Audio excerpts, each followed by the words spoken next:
કચ્છ જિલ્લા પંચાયતની આજે સામાન્ય સભા મળી હતી, જેમાં નાણાકીય વર્ષ 2024-25 માટેનું 648.98 કરોડની પુરાંત સાથે રૂપિયા 2219.39 કરોડ રૂપિયાનું બજેટ રજૂ કરાયું હતું। આજે કચ્છમાં જિલ્લા પંચાયત ખાતે આયોજિત સામાન્ય સભામાં જિલ્લા પંચાયતના અધ્યક્ષ જનકસિંહ જાડેજા, ઉપપ્રમુખ મનીષાબેન વેલાણી, જિલ્લા વિકાસ અધિકારી ઉત્સવ ગૌતમની અધ્યક્ષતામાં ચૂંટાયેલા અધિકારીઓ ઉપસ્થિત રહ્યા હતા। આજના બજેટમાં વર્ષ 2025-26 માટે અંદાજિત આવક 45 કરોડની દર્શાવાઈ છે અને ઉઘડતી સિલક સહિત કુલ સ્વભંડોળમાં 121.32 કરોડ રૂપિયાની જોગવાઈ દર્શાવાઈ છે। આ ઉપરાંત વર્ષ 2025-26માં સ્વભંડોળમાં અંદાજિત ખર્ચ 41.60 કરોડનો દર્શાવવામાં આવેલ છે। જિલ્લા પંચાયતના કુલ બજેટ પર નજર કરીએ તો 2219.39 કરોડના બજેટ રજૂ કરવામાં આવ્યું હતું, જે પૈકી 1556.88 કરોડનો અંદાજિત ખર્ચ આંકવામાં આવેલ છે। આજે સામાન્ય સભાના પ્રારંભમાં જિલ્લા પંચાયતનું વર્ષ 2024-25નું સુધારેલું અંદાજપત્ર રજૂ કરવામાં આવ્યું હતું। આ ઉપરાંત વર્ષ 2025-26ના અંદાજપત્ર રજૂ કરવામાં આવ્યું હતું। ખાસ કરીને પ્રારંભમાં અગાઉની સભામાં લેવાયેલ નિર્ણયો પર પગલાંના અહેવાલો રજૂ કરવામાં આવ્યા હતા। આ ઉપરાંત મહાત્મા ગાંધી રાષ્ટ્રીય ગ્રામીણ રોજગાર બાંહેધરી યોજના વર્ષ 2025-26ના લેબર બજેટ મંજૂર કરવામાં આવેલ, સાથે સાથે સ્ટેમ્પ ડ્યુટી અને રોયલ્ટી અંતર્ગત મંજૂર થયેલા કામોમાં સૂચિત ફેરફારોને બહાલી આપવામાં આવી હતી અને 15મા નાણાં પંચ અંતર્ગત વર્ષ 2025-26ની જિલ્લા વિકાસ યોજનાના વિકાસ કામોના આયોજનને બહાલી આપવામાં આવી હતી। નાણાં પંચની ગ્રાન્ટમાં આગામી વર્ષમાં પાણી પુરવઠા માટે 3.45 કરોડ, સફાઈ માટે 3.45 કરોડ સાથે અનટાઈડ ગ્રાન્ટના 4.60 કરોડ મળીને કુલ 11 કરોડ 52 લાખ જેટલી રકમના આયોજન પર ચર્ચા કરવામાં આવી હતી। આ તકે રાજ્ય સરકાર દ્વારા કચ્છ જિલ્લાના પ્રાણ પ્રશ્ન શિક્ષકોની ઘટનો કાયમી ધોરણે ઉકેલ લાવવા માટેના ઐતિહાસિક નિર્ણયને આવકારવામાં આવ્યો હતો અને આભાર ઠરાવ રજૂ કરવામાં આવ્યો હતો।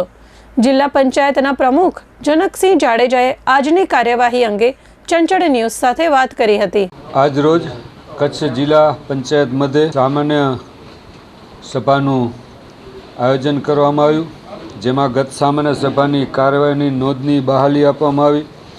અગાઉની સામાન્ય સભામાં લીધેલા નિર્ણયો પર લીધેલા પગલાંનો અહેવાલ રજૂ કરવામાં આવ્યો। જિલ્લા પંચાયત કચ્છનું 2024-25નું સુધારેલ અંદાજપત્ર તથા વર્ષ 2025-26ના અંદાજપત્રને મંજૂર કરવામાં આવ્યું। મહાત્મા ગાંધી રાષ્ટ્રીય ગ્રામીણ રોજગાર બાંહેધરી યોજનાના વર્ષ 2025ના લેબર બજેટ મંજૂર કરવામાં આવ્યું। સ્ટેમ્પ ડ્યુટી અને રોયલ્ટી અંતર્ગત મંજૂર થયેલા કામોમાં સૂચિત ફેરફારોને બહાલી આપવામાં આવી।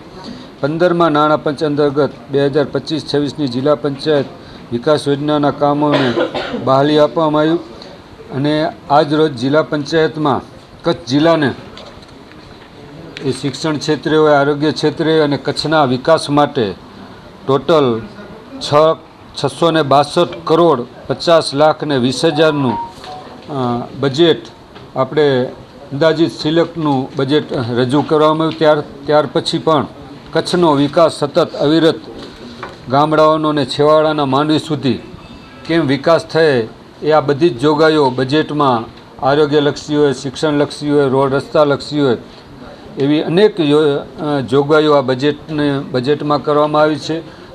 તદુપરાંત અધ્યક્ષ સ્થાનેથી સૌપ્રથમ તો હું ગુજરાત સરકારના મુખ્યમંત્રી શ્રી ભૂપેન્દ્રભાઈ પટેલ સાહેબ અને બંને શિક્ષણ મંત્રીઓનો હૃદયપૂર્વકથી કચ્છ જિલ્લા પંચાયત વતી આભાર માનું છું કે અમારો જે પ્રશ્ન આજ વર્ષોથી જે પ્રાણ પ્રશ્ન કચ્છ જિલ્લાનો હતો શિક્ષણ ઘટની, એક બે વાર અમારે ત્યાં ગાંધીનગર પણ રૂબરૂ મુખ્યમંત્રી સાથે પણ મેં રજૂઆત કરેલ। ત્યાર ઉપરાંત આપણે કચ્છમાં જ્યારે પણ 2 વાર મુખ્યમંત્રી ભૂપેન્દ્રભાઈ પટેલ જ્યારે કચ્છ પધાર્યા ત્યારે પણ આપણા સાંસદશ્રી, સંગઠનના પ્રમુખશ્રી અને બધા ધારાસભ્યો શ્રીને સાથે રાખી અમે જે રજૂઆત કરી હતી શિક્ષણ ઘટની, એનો ઐતિહાસિક નિર્ણય કે જ્યાં અહીં જ ભરતી થશે અને અહીંયા જ નિવૃત્તિ થશે, એટલે કાયમી જે આપણો પ્રાણ પ્રશ્ન જે કચ્છનો હતો શિક્ષણનો, એ પ્રશ્ન કાયમ માટે હલ થયો। એના માટે હું ગુજરાત સરકારનો અને સહભાગી જે પણ થયા છે આના અંદર એવા પત્રકાર મિત્રનો પણ